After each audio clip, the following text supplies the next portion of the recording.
Durablement Vôtre, l'entretien quotidien avec des femmes et des hommes de Lorraine et d'ailleurs, engagés dans une démarche de développement durable dans la sphère écologique, économique ou sociale.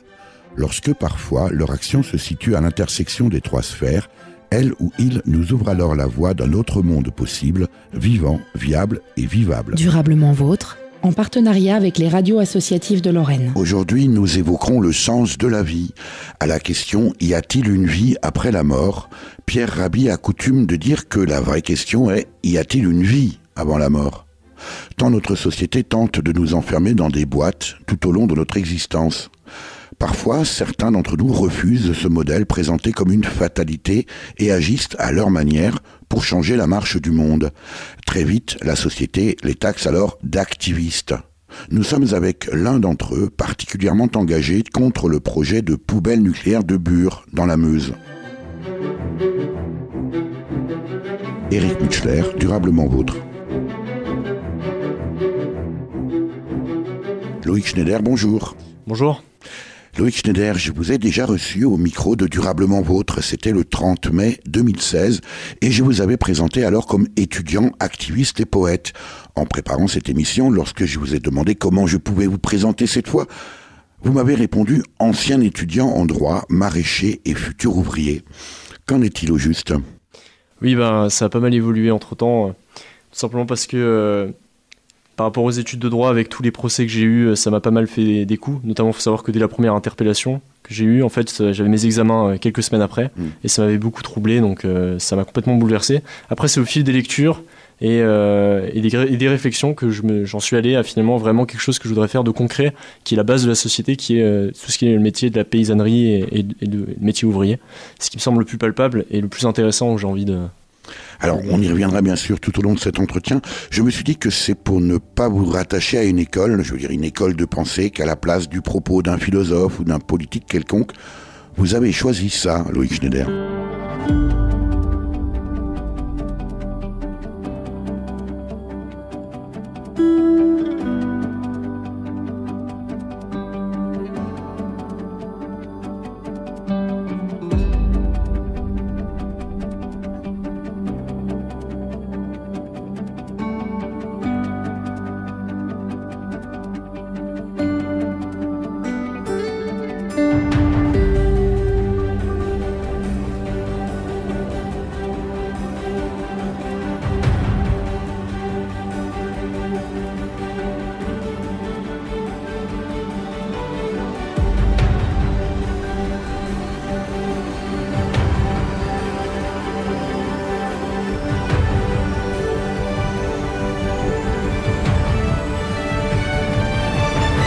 Durablement Vôtre, Éric Mutschler. Me suis-je trompé, Loïc Schneider, en annonçant cet extrait du morceau Believe du producteur, compositeur et interprète Bob Dedus, paru sur l'album Edge of the World, sorti en 2017 ? Non, j'ai choisi ce morceau parce que je trouve assez intéressant. C'est des petites musiques qui sont créées par des gens derrière leurs ordinateurs, ils sont pas forcément très connus, et c'est des musiques vraiment qui, je trouve, qui sont très inspirantes. Et du coup, juste pour revenir très rapidement sur Pierre Rabhi, que j'ai lu aussi, Vers la sobriété heureuse, son livre, j'ai beaucoup apprécié, et sur le point de l'alternative, de trouver quelque chose. Et en même temps, je trouve que c'est un petit peu dommage sur le côté de la conflictualité, où c'est vrai qu'il est très apaisant, et il y a aussi beaucoup de révolte parfois. Et je trouve que c'est important aussi, par exemple, d'aller sur des terrains de lutte, comme à Notre-Dame-des-Landes, ou à Sivins, ou à Notre-Dame-des-Landes, sur les grands projets inutiles imposés, et oser créer l'alternative au cœur, être le grain de sable dans la machine, pour faire émerger les alternatives. Et c'est un petit peu ce que je trouve aussi dommage, avec le film Demain, qui est aussi intéressant sur les alternatives, mais pareil, on ne voit aucune image de la lutte à Notre-Dame-des-Landes, qui prend quand même une place importante aujourd'hui, qui nous rappelle un peu la commune. Des gens comme Pierre Rabhi font finalement une espèce de fond sonore de bonne conscience, c'est un peu ça l'idée ? Ouais, ce serait un petit peu ça, et qui ferait moins peur au système que la radicalité de l'action et de mettre corps. Voilà. Bon, après, c'est différentes facettes. Je pense que c'est deux horizons, mais qui serait intéressant s'ils tendaient un peu plus à se rejoindre et à s'entrecroiser, et ils trouveraient une certaine force entre eux aussi. Et du coup, pour revenir sur l'état de notre monde Moi, je trouve que déjà la première chose qui m'a beaucoup troublé quand j'ai commencé à prendre conscience un peu de tout ce qui se passait, notamment sur Internet avec des vidéos, avec des documentaires, je trouve que c'est vraiment, on vit dans une... En fait, on est des privilégiés, on vit sur l'exploitation des ressources des autres. En fait, notre système occidental est basé là-dessus. Et par rapport au nucléaire, qui va nous intéresser par rapport à tous les procès que j'ai vis-à-vis de ce projet d'enfouissement des déchets nucléaires, il faut savoir que l'uranium, déjà, il est pris en Afrique pour être utilisé en France. Et donc c'est vraiment en fait de la colonisation de ressources. Et c'est un peu triste qu'on en soit arrivé là, quoi. Notamment en Afrique, oui. Effectivement, lorsque on nous annonce, on essaie bien souvent de nous vendre le nucléaire comme étant le moyen d'obtenir une indépendance énergétique. Vous venez de le rappeler, Loïc Schneider, l'uranium, qui est le carburant des centrales nucléaires, la France n'en produit pratiquement pas ou pas du tout sur son sol. Donc, il vient bien de l'étranger et aucune indépendance énergétique. Du coup, c'est Comment alors vous disiez à l'instant des recherches, des études, vous prenez conscience à un moment donné, vous avez quel âge au moment de cette prise de conscience de ce qui est en train de se produire à Bure, en Meuse, Loïc Schneider? J'avais 16-17 ans et j'avais vu ça sur Internet. Mais c'est surtout venu donc très vite après avec les actions qui ont suivi. Et après, c'était pendant la COP21 aussi où j'ai vraiment vu des choses par rapport à l'état d'urgence qui a été mis en place, que je trouve que c'est vraiment une réponse assez bête et déplacée par rapport au terrorisme, parce que mettre des policiers à chaque coin de rue pour répondre à la menace, je trouve que c'est vraiment une attitude qui ne répond pas du tout et qui participe à la militarisation du territoire. Et pour moi, c'est beaucoup plus, par exemple... ce à quoi il faudrait s'attaquer, c'est les trafics d'armes dont lesquels sont responsables nos États, parce qu'ils se font de l'argent là-dessus. On voit notamment le film Lord of War qui en parle, et notamment aussi, je trouve, sans vouloir faire l'avocat de ces gens-là, mais personnellement, les bombardements aussi qu'on a fait à l'étranger dans nos guerres, souvent il y a des victimes civiles, il y a des gens innocents qui meurent, et ça peut participer dans la perdition et dans la haine en fait qu'on reçoit de perdre des membres de sa famille ou des amis. Ça peut participer à juste prendre le discours radical qui traîne et à se radicaliser. Et du coup, je trouve que c'est un peu triste d'avoir ce genre de discours qu'a eu Manuel Valls, qui est de dire chercher, c'est commencer à excuser. Essayer de comprendre, c'est commencer à excuser. Et c'est pas du tout de la sociologie, c'est pas du tout vouloir aller à la racine des choses, c'est rester en surface. Loïc Schneider, est-ce que vous n'avez pas le sentiment parfois de vouloir changer l'histoire du monde? Le sentiment de vouloir changer l'histoire du monde. Le monde, en fait, c'est chacun d'entre nous, donc je sais que chacun et chacune d'entre nous. Ce que je veux dire par là, c'est que c'est aussi, ce que vous décrivez là, c'est triste à dire, mais c'est aussi vieux que l'histoire de l'humanité elle-même. Oui, mais en attendant, il y a eu des périodes où il y a eu l'émancipation, les possibilités d'émancipation, et à chaque moment, on arrive à mettre en déroute l'État et la machine oppressive, à créer des espaces, que ce soit sur les ZAD ou les zones d'occupation, ou sur des luttes beaucoup plus globales, c'est une victoire. Et c'est vraiment beau d'en être là. Très rapidement, juste, faut savoir qu'en Afrique, il y a le franc CFA, qui est un franc qui est dévalué. 1 euro, c'est 655 francs colonial. Et le franc CFA est toujours imprimé en France, et on prend 25% à l'impression. Et ça encore, c'est en fait une mainmise coloniale de la France sur l'Afrique. Et ça ne participe pas du tout à l'essor et à l'indépendance de l'Afrique. En 1921, en Angleterre, un psychiatre recherchait les garçons et les filles que d'autres écoles trouvent fatigants, paresseux, obtus et asociaux. Il m'a taquiné. Alors, je cours après et je commence à lui taper dessus. Il y avait un attroupement autour de moi. Il tombe par terre, je me mets à cheval sur lui et puis je commence à lui taper dessus. Et les enfants, il y en avait, je sais pas moi, une bonne dizaine, tous autour en rond. Et puis, tout d'un coup, je m'arrête, je les regarde comme ça autour. Alors, je m'excuse, ça me fait pleurer quand à chaque fois que je me rappelle de cette histoire, je pleure. Je regarde autour de moi. Et puis, je les vois comme ça, puis il y a un petit garçon qui me dit tu sais, tu es le premier enfant qui tape ici, on n'a jamais tapé. Et quand il m'a dit ça, je me suis effondré en larmes, et ça me remet, c'est drôle. Même après 50 ans, une émotion pareille, elle reste. On ne peut pas s'en défaire. Et après ça, je me suis plus jamais battu. Durablement vôtre, Éric Mutschler. Le témoignage de l'un des enfants de Summerhill, titre d'un documentaire réalisé en 1997 par Bernard Kleindienst, sur cette école à la pédagogie particulière qui existe toujours. Elle est aujourd'hui dirigée par la fille de son fondateur, Alexandre Neal. Avez-vous été un enfant fatigant, paresseux, obtus et asocial, Loïc Schneider ?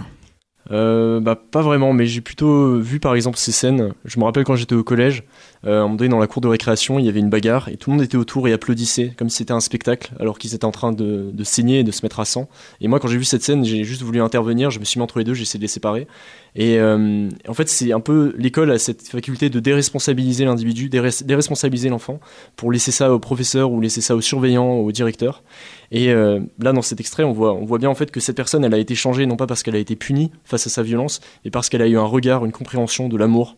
Et si on était un peu plus ouvert et un peu plus ouvert à l'humanité des gens, on arriverait beaucoup plus à faire évoluer les choses. Et cette école, la particularité, c'est que par rapport à toutes les écoles alternatives qu'on peut avoir en France, qui sont intéressantes, il y a vraiment l'idée que les cours ne sont pas obligatoires. Donc l'enfant peut faire ce qu'il veut. Et il y a des enfants dans ce documentaire qui est Libre aux enfants de Summerhill, qu'on peut retrouver sur YouTube. Ils font pendant 7 mois parfois des cabanes, ils se baignent dans la rivière. Et d'un seul coup, l'esprit de curiosité est attisé. Et ils vont par eux-mêmes aller en cours. Et les résultats sont beaucoup plus conséquents. L'esprit d'artiste et indépendant est beaucoup plus développé aussi chez l'enfant, alors qu'aujourd'hui on inculque des choses dans l'enfant alors, au lieu de laisser fleurir ce qu'il a à l'intérieur de lui. Et il y a une petite citation de Thoreau, Henri David Thoreau, qui dit « L'éducation fait d'un petit ruisseau libre et sinueux un fossé tout droit ». Et il y a Gandhi, une autre citation assez intéressante. « La vraie liberté n'adviendra que lorsque nous nous serons libérés de l'éducation occidentale, de la culture occidentale, de la manière de vivre occidentale. » Donc c'est aussi remettre en question notre mode de vie, notre appréciation, notre rapport à la nature, notre rapport à nous-mêmes et entre nous. Parce que finalement, on se perd beaucoup, on est beaucoup plus recentré sur nous-mêmes et sur des choses qui sont totalement abstraites, du matériel. Et il y a un documentaire qui en parle très bien, qui s'appelle « Scolariser le monde », qu'on peut voir en tapant sur YouTube, et qui développe aussi cette idée de cette volonté de l'Occident d'aller partout dans le monde et de dire ce modèle est le meilleur et le bon. Et Rabelais disait qu'un enfant n'est pas un vase qu'on remplit, c'est un feu qu'on allume. Ah, il est pas mal aussi. Tout commence à l'école, en quelque sorte, Loïc Schneider. Oui, c'est ça. Et après, c'était au lycée. Donc, quand j'étais au lycée, en fait, j'avais des boutons. J'étais assez... Comme souvent au lycée, un peu de l'acné partout et j'étais très mal vu. Et en fait, j'étais un peu le souffre-douleur dans la classe. Et ça m'a vraiment fait un gros coup, surtout que j'étais au lycée Poincaré à Nancy. Et le fait que les personnes qui m'embêtaient beaucoup, en fait, c'était souvent des gens qui réussissaient bien ou qui étaient bien dans la société. En fait, j'ai pas voulu ressembler à ces gens-là et je me suis dit, c'est la société. En fait, c'est ça, c'est ce qu'on nous vend, cette illusion de progrès, ça nous amène à cette bassesse-là d'humanité. Et du coup, c'est là où j'ai commencé à m'intéresser à d'autres choses, et notamment à Into the Wild, qui a participé à ma propre manière de concevoir la vie. Vous parlez j'ai regardé le film Into the Wild, où j'ai lu tous les livres de prédilection de Christopher McCandless, là où j'ai découvert Tolstoï, qui a participé beaucoup du coup à mon processus d'éducation, si on peut dire. Et c'est vraiment des livres qui m'ont touché beaucoup plus que ce que l'école aurait pu m'apporter. Loïc Schneider, l'éducation, le système éducatif, et vous évoquez à l'instant le système français, peut-être occidental, il est variable aussi d'un pays, d'un peuple alors, à l'autre. Et il y a un exemple que je trouve assez beau, c'est les colons déserteurs en fait. Donc il y a beaucoup de rapports d'époque qui montrent qu'au XVIIe et XVIIIe siècle, des flux réguliers de colons blancs désertaient pour rejoindre les Indiens. Et voilà ce qu'en dit Benjamin Franklin. Aucun Européen ayant goûté à la vie sauvage ne peut ensuite supporter le retour dans nos sociétés.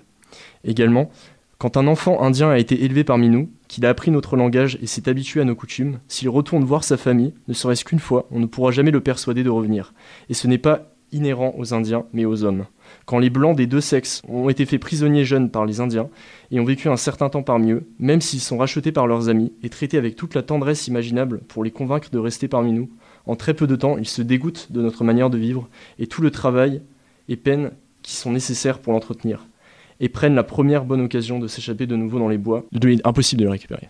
La chanson que vous avez choisie de nous faire écouter maintenant, Loïc Schneider, s'intitule « Should I Ever Be a Soldier ?» Devrais-je être un soldat en français, une chanson écrite par l'émigré suédois Joe Hill, né Joel Hägglund en 1879, aussi connu sous le nom de Joseph Hillström, membre du syndicat américain Industrial Workers of the World, l'IWW, et une figure des luttes sociales aux États-Unis. Je pense comprendre votre choix. We're spending billions every year for guns and ammunition. Our army and our navy there to keep in good condition, while billions live in misery and billions die before us. Don't sing my country 'tis of thee, but sing this little chorus. Should I ever be a soldier, 'neath the red flag I would fight. Should a gun I ever shoulder, it's to crush the tyrant's might. Join the army of the toilers, men and women fall in line. Wage slaves of the workers, do your duty for the cause for land and liberty. And many a maiden pure and fair, her love and pride must offer on Mammon's altar in despair, to fill the master's coffer. The gold that pays the mighty fleet from tender youth he squeezes, while brawny men must walk the street and face the wintry breezes. Should I ever be a soldier, 'neath the red flag I would fight. Should a gun I ever shoulder, it's to crush the tyrant's might. Join the army of the toilers, men and women fall in line. Wage slaves of the workers, do your duty for the cause for land and liberty. Why do they mount their Gatling gun 1,000 miles from ocean, where hostile fleet could never run? Ain't that a funny notion? If you don't know the reason why, just strike for better wages, and then, my friend, if you don't die, you'll sing this song for ages. Should I ever be a soldier, 'neath the red flag I would fight. Should a gun I ever shoulder, it's to crush the tyrant's might. Join the army of the toilers, men and women fall in line. Wage slaves of the workers, do your duty for the cause for land and liberty. Durablement vôtre, Éric Mutschler. Nous dépensons des milliards chaque année pour les armes à feu et les munitions, notre armée et notre marine chérie pour rester en bon état, alors que des millions vivent dans la misère. Devrais-je être soldat sous le drapeau rouge? Je me battrais. Est-ce que le pistolet que j'ai jamais épousé, c'est pour écraser la puissance du tyran? Rejoignez l'armée des travailleurs, etc., etc. Voilà ce que dit la première strophe et le refrain de cette chanson interprétée ici par Mats Paulsson. Vous connaissez la fin tragique de Joe Hill, l'auteur de cette chanson, Loïc Schneider? Il me semble qu'il a été tué, oui. Alors c'est une fausse accusation de meurtre qui lui a valu une condamnation à mort. Vous avez été condamné pour une vraie attaque informatique. Loïc Schneider, racontez-nous.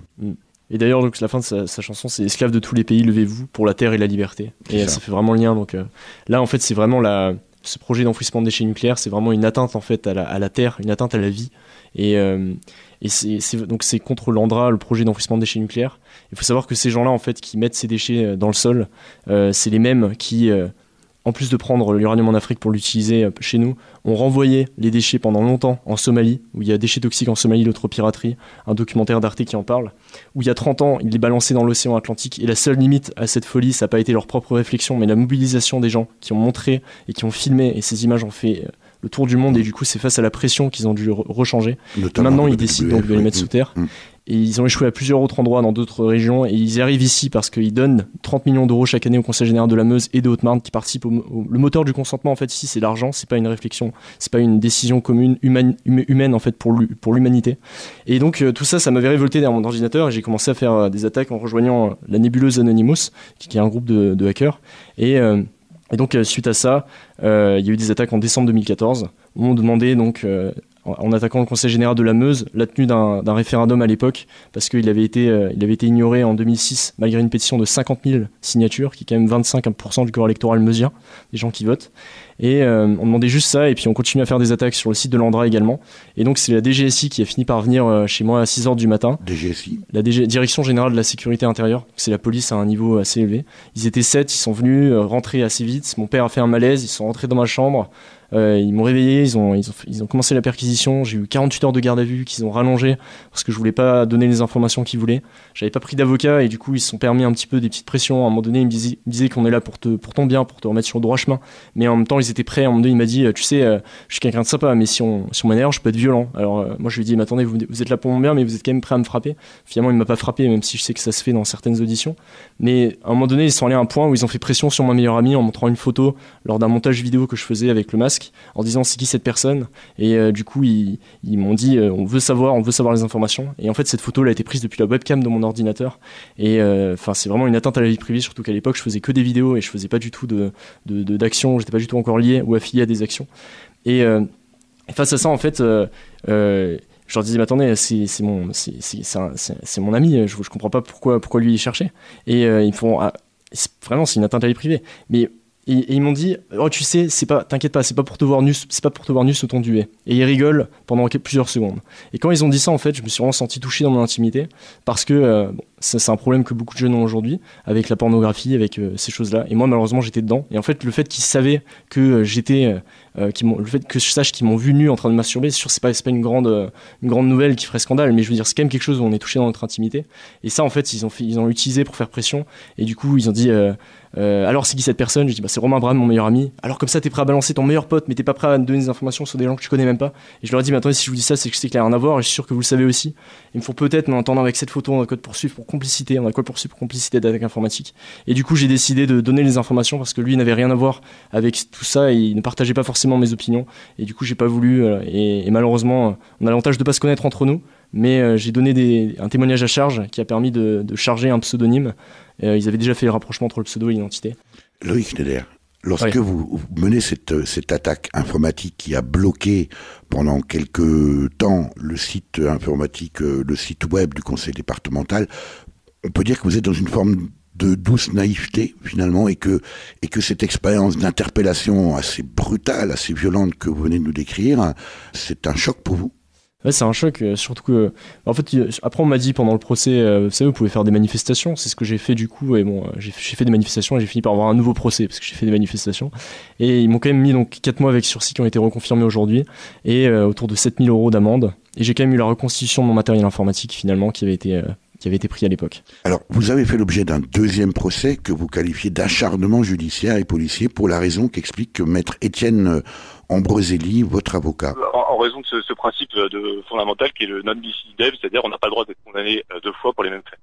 Et en fait, c'est quand même un principe tellement fondateur et tellement, qui est prévu depuis la Révolution comme quelque chose qui permet de lutter contre un État surpuissant et qui opprime les libertés individuelles. Donc voilà, c'est un principe de sûreté, comme on dit, voilà, et qui permet d'éviter ces excès de répression dans lequel on est. Durablement vôtre, Éric Mutschler. Ce que votre avocat explique dans cet extrait tiré d'une interview sur une radio libre parisienne en septembre 2016, Loïc Schneider, c'est le principe non bis in idem en droit français. Oui, c'est le principe qui dit qu'on ne peut pas être jugé 2 fois pour les mêmes choses pour lesquelles on a été condamné. Et vu que j'ai déjà été condamné pour plusieurs attaques sur différents sites internet, notamment donc Bure, il y avait aussi Sivins, le fait de remettre un procès sur Sivins par rapport à une attaque qui aurait eu lieu sur le site de la préfecture de police de Paris, c'est vraiment de l'acharnement. Surtout qu'il faut savoir que à l'époque, quand on regarde le dossier, quand ils préparaient le premier procès, la préfecture de police de Paris avait dit non, écoutez, comme l'attaque n'a duré que 18 minutes, ça n'a pas fait l'objet d'un rapport d'incident, donc on ne souhaite pas que ça soit rajouté dans le premier procès, quoi. Et donc, entre-temps, le temps passe, il y a la COP21, et moi j'y étais dans cette manifestation qui avait été interdite, soi-disant pour la sécurité après les attentats, et qui arrangeait très bien le pouvoir parce que ça a été une contestation massive par rapport au greenwashing et à cette mascarade en fait des élites. D'ailleurs que les COP21 étaient quand même financés par les plus grands industriels. Et moi j'étais à cette manifestation et j'ai halluciné de voir la violence policière qui s'est exercée et surtout ce silence médiatique. On était même nassé à un moment donné et le Figaro titrait des centaines de manifestants toujours face aux forces de l'ordre, alors que en fait non, c'était les forces de l'ordre qui nous faisaient face. On voulait sortir depuis 6 heures et ils nous ont toujours pas laissé sortir. Quand je suis rentré chez moi, du coup j'ai réalisé en fait une compile des violences policières que j'ai mise sur mon Facebook, et cette compile elle a fait des 4 millions de vues. 80 000 partages. C'est ce qu'on appelle un buzz. Ah ouais, c'est un sacré buzz. Ouais. En fait, du coup, c'était vraiment la contre-info qui a vraiment tourné parce que les gens se l'ont accaparé et ont vu que. Puis c'était tellement gros le mensonge médiatique sur l'attitude de la police. Et beaucoup de policiers en fait ont commenté cette vidéo notamment en disant tu ne montres que les violences des manifestants. Alors que je précisais dans cette vidéo que justement face à ce que les médias n'arrêtent pas de dire, il faut avoir un autre retour. Et à vrai dire, j'avais pas le temps. La vidéo est limitée à 20 minutes sur YouTube et ma vidéo fait 20 minutes. J'aurais pu mettre encore beaucoup d'autres violences, mais j'avais pas le temps. Et du coup, ça a fait rager. Enfin, ça a énervé beaucoup de policiers, et je pense que c'est monté en fait, parce que c'est la préfecture de police de Paris qui était responsable du maintien de l'ordre à ce moment-là. Je pense que c'est remonté jusqu'à la préfecture de police de Paris. Ils ont dû faire une recherche rapide sur mais c'est qui cette personne qui a fait cette vidéo là. C'est une théorie. Et du coup ils ont vu tiens mais on a déjà un dossier avec lui. En plus il a attaqué notre site internet à un moment donné. On l'avait pas poursuivi à l'époque. Bon bah hop on le lance. Et du coup quelques semaines après la COP21. Où j'avais fini en garde à vue, mais on était 400 à être en garde à vue, et du coup, les gens avaient été libérés parce que c'était totalement nul de condamner des gens juste pour avoir marché. Et surtout que c'était une belle manière de nous protéger, de nous matraquer et de nous frapper. Donc je trouve que c'était une belle manière de la part de la police. Et du coup, la police, la DGSI revient à mon domicile le matin, un beau matin. C'était le 26 janvier. Ils connaissent l'adresse maintenant. Ouais, ils connaissent l'adresse, ouais. C'était des gens de Metz, cette fois-ci, ils disaient qu'ils venaient de Metz. Et donc ils viennent à 10h, un peu plus tard. Ils laissent un peu plus le temps, c'est pas une perquisition. Et ma mère, elle ouvre la porte et... Encore vous. Spontanéité, oui, voilà. Mais attendez, mais non, mais c'est trop tard maintenant. C'est fini, vous pouvez plus venir. Fallait venir avant. C'était avant. Non, vous avez pas le droit de venir là. Et moi, je trouvais ma mère un peu naïve sur le coup de répondre comme ça. Mais en fait, elle a eu tout à fait raison. Parce qu'en effet, il y a ce côté non bicidem. On peut pas juger deux fois pour la même chose. Donc, en fait, c'est trop tard. Oui, en effet, ils sont venus trop tard. Et donc, ils sont rentrés. Ils m'ont fait... ils avaient oublié une mallette. Et heureusement, ils sont venus la récupérer 2 minutes plus tard. Et c'était une mallette qu'ils avaient laissée dans ma maison, dans la maison de mes parents. Et du coup, donc le procès se déroule. C'est assez intéressant d'ailleurs. Alors là, c'est le procès concernant cette manifestation à la COP21. Non, ça c'est le procès par rapport au fait que l'attaque de la préfecture de police de Paris. Oui. Ouais. Ça c'est parce qu'ils ont fait la compile. Que je pense que c'est pour ça que ça les a motivés. Et du coup, ils disent dans leur conclusion que l'attaque, par rapport à l'attaque, il en est résulté un préjudice d'image en interne, les personnels de l'État ayant eu le sentiment de n'avoir pas su sécuriser la vitrine de l'institution préfectorale sur le net. En considération à ces atteintes graves à l'image, il est sollicité la condamnation de M. Loïc Schneider au paiement à titre de dommages et intérêts d'une somme de 4 000 €. Et donc on entend préjudice d'image, considération d'atteinte grave à l'image. J'ai jamais eu ça, j'avais toujours eu d'autres choses lors de mes premiers procès, matériel, dégradation matérielle. Et je pense que utiliser le mot image, ça fait vraiment écho à cette compile en fait qui les a touchés. Et donc finalement la justice a reconnu le nom de bis in idem. Le juge a dit non, on peut pas te juger 2 fois, donc j'ai eu une relaxe. Mais malheureusement, ils ont fait appel. Et donc, j'ai toujours pas la date, mais le parquet a fait appel, la préfecture de police a fait appel. Et ils veulent vraiment me remettre ce procès. Et pendant le procès, pendant qu'ils délibéraient, les juges, il y avait un agent de la DGSI qui était présent dans la salle, qui était venu faire la perquisition à mon domicile, qui était là aussi à mon premier procès, qui a discuté avec la procureure, un peu en bon ami. Et du coup, ça sent vraiment un petit peu la volonté de casser, de briser, parce que finalement, ça n'a fait que me renforcer et pas du tout me calmer en fait tout ça parce que c'est une répression tellement démesurée. Loïc Schneider, en fait tout ce que vous nous racontez là, finalement ça pose la question de la légitimité du lanceur d'alerte, puisque le lanceur d'alerte, vous êtes quelque part un lanceur d'alerte dans la mesure où finalement vous dénoncez un système qui se protège lui-même par la loi, et si vous voulez le dénoncer, vous vous mettez forcément hors la loi. C'est un peu ça le dilemme finalement. Et puis c'est très subtil du coup, parce qu'on va pas vous attaquer parce que vous avez fait une vidéo sur les complices des violences policières. On va vous attaquer parce qu'il y a un truc souterrain qui est quelque part, et du coup on utilise ça comme outil pour... Enfin c'est très sournois et tout est très subtil et très hypocrite. Pas une répression flagrante, mais c'est une répression très subtile, intérieure et cachée, parce que sinon elle est trop visible malheureusement pour eux. Pour autant, si les policiers sont parfois brutaux, Loïc Schneider, c'est parce qu'ils s'ennuient. Premier constat, ces flics de la BAC ou les autres, on les imagine un peu comme dans les séries télé, toujours sur le qui-vive. En fait, leur quotidien, c'est beaucoup d'ennui. Ce qui m'a d'abord frappé en sortant avec eux de jour, de nuit, dans leur véhicule, c'est l'inaction qui était complètement à l'inverse de ce que j'avais moi-même imaginé. Ils sont actifs, mais ils n'ont pas d'action à se mettre sous la dent en quelque sorte. Et c'est tout le paradoxe, tout le problème. Imaginez un métier fait de longues périodes d'attente, qui demande en fait de la patience, mais pour lequel on aurait sélectionné des gens qui, eux, ne rêvent que d'action et de course-poursuite. Durablement vôtre, Éric Mutschler. Extrait d'une vidéo réalisée par le philosophe youtubeur Usul, intitulée « Tout le monde déteste la police ». Point d'interrogation. Et c'était le propos de Didier Fassin, enseignant à Princeton, directeur d'études à l'école des hautes études en sciences sociales, invité de Bruno Duvic dans le 7-9, le 28 décembre 2011 sur France Inter, à propos d'un livre qu'il venait de faire paraître aux éditions du Seuil intitulé « La force de l'ordre, une anthropologie de la police des quartiers », un livre écrit après avoir partagé le quotidien d'un commissariat en région parisienne et notamment des policiers de la BAC, la brigade anticriminalité. C'est sans doute cet ennui endémique qui vous a valu un 3e procès, Loïc Schneider. Oui, c'était donc pendant une manifestation contre la loi travail à Paris, celle du 15 septembre. Donc c'était vraiment, j'en ai fait plusieurs, et c'était vraiment celle où la présence policière était à son comble. D'ailleurs, ça a été la dernière manifestation. Et donc dès le début de la manifestation, même avant que la manifestation commence, une grosse nasse, des barrières anti-émeutes autour du point de rendez-vous pour se regrouper, et un groupe que je vois se faire nasser, parquer, sans raison apparente, juste parce qu'ils sont une quarantaine à se déplacer, et fouiller, vraiment assez violemment, quelqu'un d'un seul coup qui se fait sauter dessus, interpellé sans raison, finalement relâché et réattrapé une seconde fois. Et moi je vois toute cette scène, et puis ça participe en fait à faire monter la pression et une ambiance un petit peu de révolte en fait. Et du coup moi je suis un peu empris de ça, et je commence à lancer le slogan avec d'autres, libérer nos camarades, donc libérer avec un Z, donc c'est inciter la police à libérer les camarades. Et c'est un slogan très simple. Et derrière en fait, des gens commencent à se regrouper un peu, mais on n'est pas vraiment nombreux, on est 10-20. Et je sens que de toute façon, on n'arrivera pas à faire grand-chose. Mais malheureusement, ça a quand même suffi pour que 4 policiers me sautent dessus, m'interpellent, et je ne comprends pas du tout ce qui se passe. Et du coup, j'essaie de reculer. Et ils me plaquent vraiment au sol. Je me prends à un moment donné un coup de poing sur le visage. On peut voir la vidéo sur la chaîne YouTube que j'ai publiée où je fais un zoom. On voit clairement, et j'ai saigné du nez, j'étais à terre. Et je leur demande mais pourquoi vous m'arrêtez, et ils ne me répondent pas, ils savent pas encore pour le début. Et donc là ils me disent vous avez été interpellé pour outrage et rébellion, vous allez être en garde à vue. J'ai dit, attends, outrage et rébellion, mais j'ai jamais insulté un policier, vous pouvez pas dire ça, de toute façon il y aura des vidéos qui le prouvent. Je redis ça pendant mes auditions, et finalement à un moment donné en cours d'audition de garde à vue ils disent oui, donc finalement il n'y a pas d'outrage, mais il y a une incitation directe à la rébellion. Vous auriez dit on est plus nombreux qu'eux, on leur rentre dedans et on libère notre camarade. Donc ils jouent sur la subtilité, ils reprennent le slogan libérer nos camarades et ils rajoutent des trucs à côté. Et moi je dis attendez, je sais très bien que j'ai pas dit ça à ce moment-là, d'ailleurs c'était pas du tout propice à ça, et ça sortirait pas forcément de ma bouche d'ailleurs.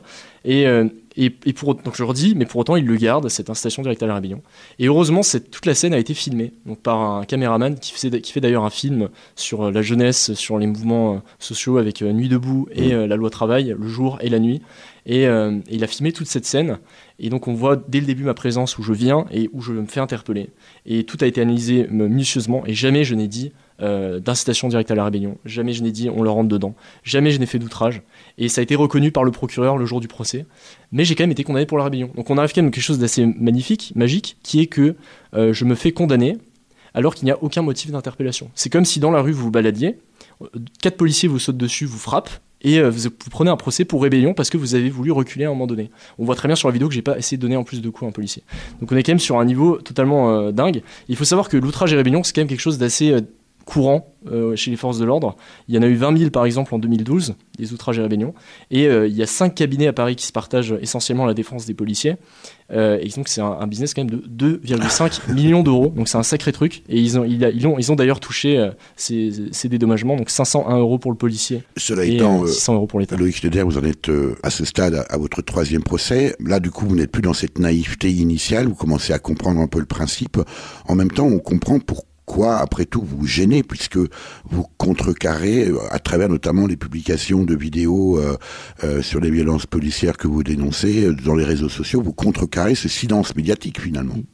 Et ce que je trouve assez intéressant, c'est que finalement, on est toujours dans une image que les gens se donnent, et ils veulent jamais aller au fond des choses. C'est-à-dire, il n'y a jamais la revendication des abus, et c'est toujours quelque chose qui est souterrain. Moi, par exemple, quand j'étais en garde à vue, je me souviens quand j'allais vers ma salle d'audition, il y a à un moment donné un policier qui a frappé, qui a giflé 2 jeunes de banlieue qui étaient là, et parce qu'ils étaient arrêtés pour cambriolage. J'avais discuté après, et puis j'avais dit, mais attendez, vous n'avez pas honte de les frapper comme ça? Ce qui venait dire que vous n'avez pas honte d'être comme ça. Et juste rappeler, pour voir le complet de ce procès, il y a un article vous tapez sur Google, Paris Lutte, loi travail condamné à 1100 € pour rébellion sans motif d'interpellation. Un article que j'ai écrit qui retrace tout pour 20 minutes de lecture, mais ça sera complet.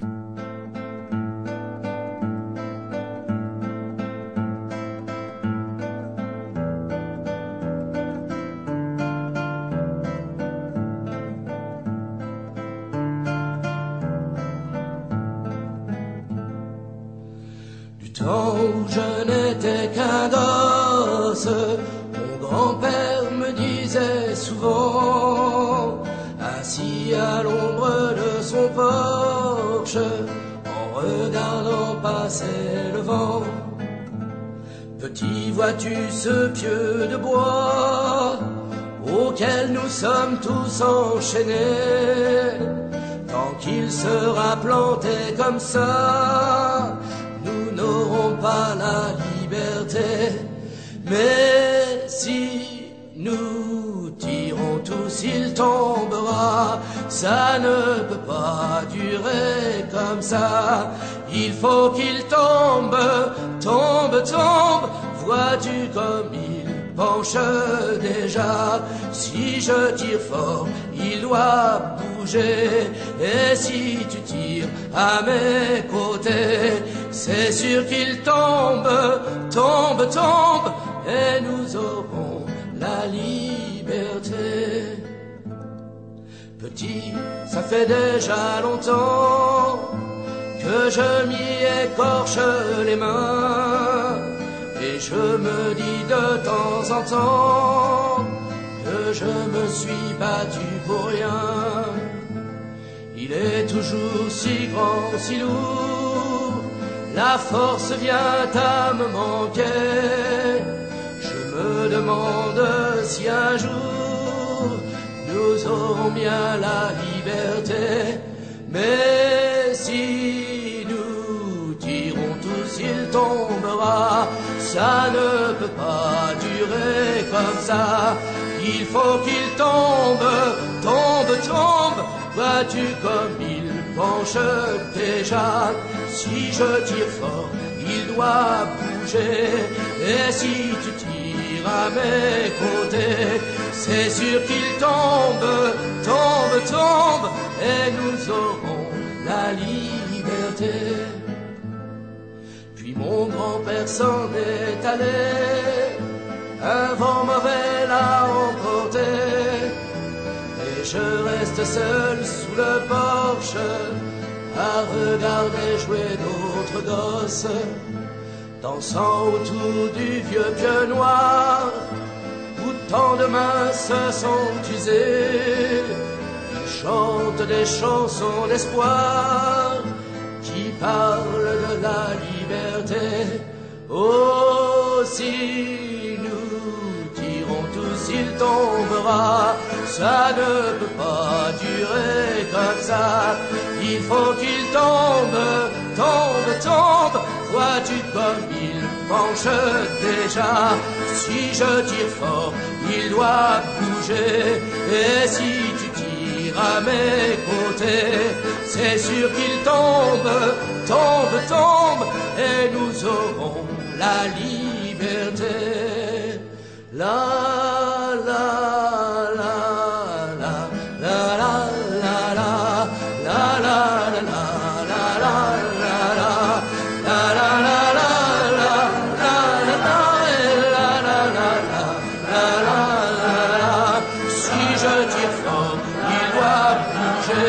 Et si tu tires à mes côtés, c'est sûr qu'il tombe, tombe, tombe, et nous aurons la liberté. Durablement vôtre, Éric Mutschler. Marc Robin, chanteur mais aussi journaliste, décédé en 2003. Il avait 53 ans. C'était un fin connaisseur de la chanson française, auteur de plusieurs biographies d'artistes français. Ici, en 1976, dans l'interprétation de la chanson écrite sous la dictature espagnole de Franco par Luis Lach. En 1968, l'Escata, dans sa version originale catalane, devenue l'hymne du syndicat polonais Solidarność. Un 4e procès vous concerne est en cours, Loïc Schneider. Oui, c'est ça. Et cette musique, elle a été utilisée dans un montage par rapport à cette journée, donc le 18 février, qui était une journée symbolique par rapport au fait que, comme ils sont venus construire un mur dans la forêt qui a été détruit, maintenant il y avait un départ de la forêt pour aller s'attaquer symboliquement aux grilles, donc au mur qui entoure ce projet. Vous parlez le 18 février. Parlez là du projet de poubelle nucléaire. Projet d'enfouissement de des déchets nucléaires à Bure. Et donc, une petite vidéo les grilles d'Andras sont tombées, vous tapez sur YouTube, et vous voyez cette vidéo avec cette musique. Et donc, ça fait vraiment le pieu de bois, la grille qui s'écroule et qui tombe. Et c'est pendant cette manifestation où, à un moment donné, donc, très belle manifestation collective, le vent vraiment qui renvoyait les lacrymos vers les policiers. Ils en ont envoyé 400 des lacrymos et aucune n'a fait un effet sur la foule. Eux, ils étaient masques à gaz, mais ça allait plutôt bien du côté des manifestants. Et à un moment donné, vers la fin, j'étais un peu pris dans une folie et les gens étaient un peu fatigués. Je me suis décalé tout seul vers la gauche pour continuer à secouer les grilles. J'avais vraiment la rage en moi. Et en fait, c'est à ce moment-là que je me suis fait encercler et j'ai commencé à courir pour essayer de m'échapper. Je pensais que j'allais y arriver. Et malheureusement, j'étais très bête de penser ça et je me suis fait plaquer au sol. Et d'ailleurs, il y a une scène qui est assez intéressante, c'est que je commençais à parler, à vraiment décrire ma rage et ce que j'avais sur le cœur par rapport à ce projet et que finalement, c'était rien ce que je faisais de secouer une grille, de la couper ou de la faire tomber. Et que ce que eux, ils allaient faire, c'est bien pire pour les générations futures. Et les policiers, ils n'arrivaient pas à me regarder dans les yeux. Ils perdaient leur force. Ils n'arrivaient pas à me soulever. Ça a duré 10 minutes, le temps qu'ils me remontent. Et ils étaient 2, 3, 4 et ils étaient essoufflés, ils n'arrivaient pas. Et là, il y a leur supérieur qui s'appelle le commandant Dubois qui arrive et qui fait « Allez messieurs, on reprend nos forces, on reprend ses forces ». Et du coup, là, ils ont repris leurs forces. J'ai continué à parler pour essayer de nouveau agir un petit peu sur leur conscience. Et là, il m'a étranglé, le commandant. J'ai eu une marque de strangulation qui a été reconnue par le médecin pendant la garde à vue. Et pendant 4 secondes, je n'arrivais plus à parler ni à respirer. Et tout ça, c'était parce que je parlais et il ne voulait pas que je continue à parler, quoi. C'était une manière assez autoritaire de faire comprendre quelque chose. Et donc ça, c'est en effet un autre procès encore qui s'ajoute à tous les autres. Et je trouve que par rapport à tout ce qui a été fait, en fait, on remarque quand même que l'Andra, elle a détruit une forêt, en fait. En plus, elle l'a fait d'une manière illégale en respectant pas la période de nidification. Donc, défrichage de la forêt, destruction de la nature. Et derrière, on a juste une clôture. Et il y a une citation de Thoreau qui dit « Je rêve d'un peuple qui commencerait par brûler les clôtures et laisserait croître les forêts. » Et pour moi, elle a vraiment pris tout son sens en moi. Et Thoreau, d'ailleurs, il avait aussi écrit dans son journal que ce qu'il écrivait, il sentait que c'était pas pour son époque, mais pour plus tard. Et il y a vraiment quelque chose de transcendant dans ses écrits qui prend aux tripes. Et il y a autre chose aussi, c'est une citation qui est intéressante, c'est « Dans la mesure où seul l'intérêt public est concerné, le châtiment est justifiable. Si nous franchissons cette limite, notre propre conduite devient criminelle. » Donc est-ce que finalement tous les actes que j'ai faits sont réellement contre l'intérêt public? Parce que la justice, c'est un peu ça, c'est de dire on va calmer les excès de délinquance, de criminalité, mais qui est le criminel dans cette affaire? On revient à la notion finalement discutable, ou en tout cas discutée du lanceur d'alerte. Loïc Schneider, est-ce que finalement, quand on dit de lanceur d'alerte, on pourrait dire aussi éveilleur de conscience, parce que peut-être l'avenir nous le dira, beaucoup de projets ont été abandonnés tout simplement parce que des gens comme vous, à un moment donné, éveillent les consciences. Est-ce que finalement, votre cible principale ne sont pas d'abord vos concitoyens qui, tout simplement laissent faire dans l'indifférence partagée et complète et totale? Je pense que c'est pas non plus de la faute, c'est la faute de ce système qui fait croire qu'on n'a aucun pouvoir et aucune chance d'y arriver. Et je suis très confiant sur l'avenir parce qu'il y a vraiment une très belle dynamique qui est lancée à Bure par tous les gens qui sont là-haut actuellement depuis l'été dernier. Et vraiment, c'est chacune de ces personnes en fait qui partagent, qui fait que ça m'anime aussi et ça nous anime tous et on est tous dans quelque chose de très intense.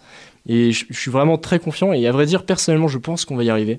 J'en suis même persuadé. Comment vous expliquez, Loïc Schneider, la différence médiatique qu'il y a eu sur l'aéroport de Notre-Dame-des-Landes et puis finalement ce projet de poubelle nucléaire à Bure qui peut-être tarde à émerger dans les médias? C'était aussi la volonté de ne pas du tout faire de coups d'éclat parce qu'ils savent très bien qu'à partir du moment où on va parler de ce projet, les gens vont commencer à en être informés et à s'en révolter. Moi, si j'étais pas révolté à l'époque, c'est que je ne savais juste pas ce qui se passait. Et dès que j'ai su les raisons, ce qui me motivait à m'indigner, notamment cet argent qui est distribué, automatiquement on est révolté et on a envie de faire quelque chose contre ça. Donc c'est ce qu'ils veulent éviter. Merci Loïc Schneider pour cet entretien. Merci à vous de me laisser un espace pour pouvoir m'exprimer. Je rappelle que vous êtes maraîcher à Bure, dans la Meuse, activiste et poète. J'ai rajouté tout à l'heure, et je le referai, lanceur d'alerte. Votre livre de poèmes en alexandrin a été publié cette année aux éditions Kéros sous le titre Poème d'un révolté. Si on veut en savoir plus sur la lutte contre le projet de poubelle nucléaire de Bure en Meuse, dans laquelle vous êtes très engagé, rendez-vous sur www.vmc.camp, comme un camp. Depuis l'enregistrement de cet entretien, nous avons appris qu'à l'issue du deuxième procès, le tribunal n'a retenu ni les réquisitions de la procureure de la République qui demandait 10 mois de prison, dont 5 fermes, ni la demande de l'Andra de 45 000 € de dommages et intérêts, condamnant finalement Loïc Schneider à 4 mois de prison avec sursis, 500 € de dommages et intérêts et le relaxant pour le prétendu acte de rébellion. Vous pouvez réécouter cette émission et toutes les précédentes sur durablementvôtre.fr.